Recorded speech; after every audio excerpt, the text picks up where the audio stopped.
Mesdames, Mesdemoiselles et Messieurs, habitants dans la province du Congo central et chers compatriotes. Le 10 décembre de chaque année, le monde entier célèbre la journée internationale de la Déclaration universelle des droits de l'homme, dont le thème international pour cette année 2021 est l'égalité. Il est nécessaire de signaler que ce thème international corrobore avec celui retenu au niveau national, réduire les inégalités, faire progresser les droits de l'homme. À titre de rappel, l'article 1er de la Déclaration universelle des droits de l'homme stipule clairement que tous les êtres humains naissent libres et égaux en dignité et en droit. Et donc, les principes de l'illégalité et de non-discrimination des droits de l'homme y trouvent déjà son fondement. Comme nul n'ignore, la commémoration d'un événement est un devoir de mémoire collectif. C'est l'occasion pour s'arrêter un moment et faire l'évaluation des objectifs ayant été estimés essentiels à son origine pour leur amélioration ou leur correction s'ils n'ont pas été observés tels que conçus au départ. Adopté et proclamé par la résolution 217 A 3 du 10 décembre 1948 à Paris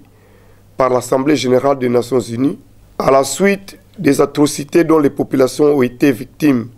pendant la Deuxième Guerre mondiale, au fin d'y mettre un terme. La Déclaration universelle des droits de l'homme est donc un recueil de 30 articles qui place l'homme au centre de l'intérêt et dont la dignité en temps de paix comme en temps de guerre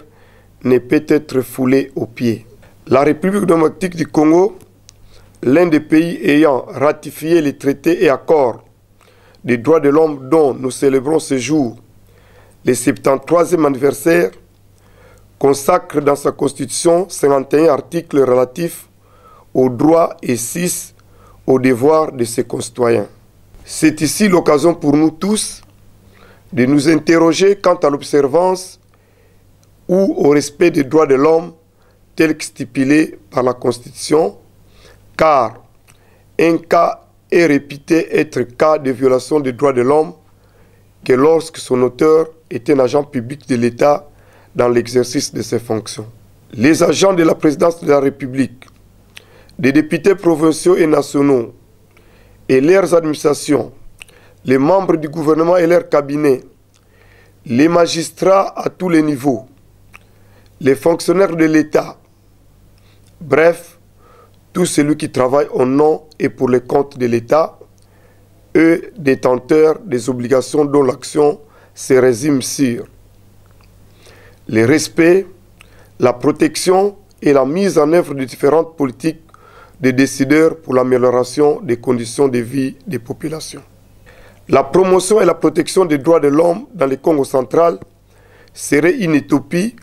aussi longtemps que l'entité des liaisons provinciales des droits de l'homme ne sera pas fonctionnelle. Ainsi, la province du Congo central, sur mon leadership, prend le ferme engagement de relancer les activités de la dite entité. En effet, institué par le décret 09/35 du 12 août 2009, les mesures d'application de l'entité de liaison des droits de l'homme en République démocratique du Congo ont été définies par l'arrêté numéro 040 CAB MIN J DH/2021 du 12 février 2011. Elle est donc l'unique cadre idéal pour des solutions idoines quant au cas de violation des droits de l'homme qui pourraient se poser en province. La relance des activités de cette entité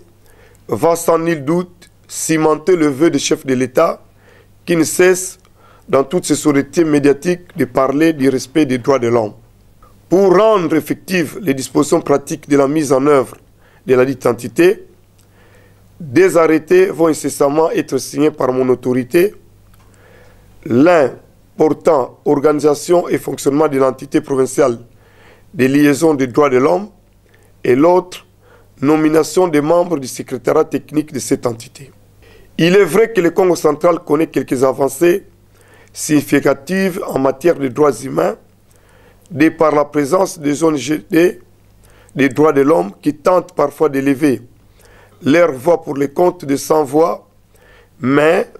les défis à relever sont énormes pour garantir à nos populations le respect universel et effectif de ces droits et libertés fondamentaux.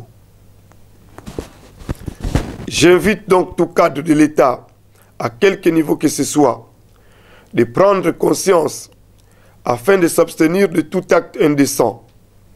pouvant mettre davantage en cause le respect des droits de nos concitoyens.